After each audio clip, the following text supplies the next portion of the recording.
Hey everyone, welcome to our channel DIY with Kanchan. So today we'll be making this beautiful jewelry box out of a MDF box, which was actually a dry fruit box and it was in very good condition, so I thought to do some decoupage on that and convert it into some storage box like this.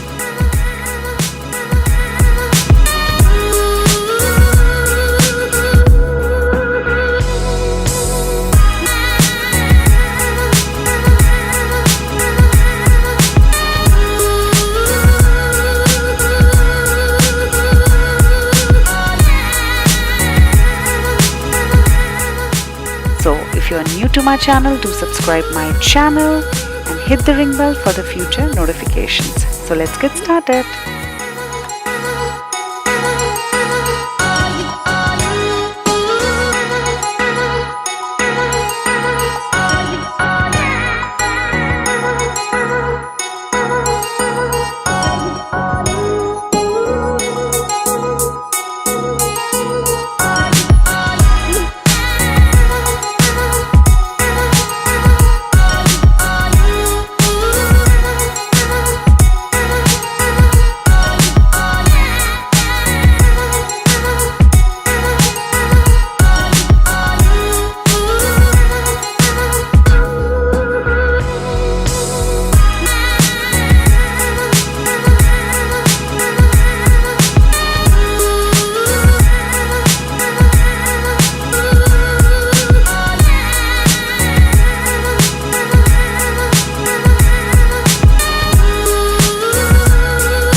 so much for watching this video. I hope this video was useful, and if you're new to my channel, watch my other videos as well. Till then, see you next time. Bye bye.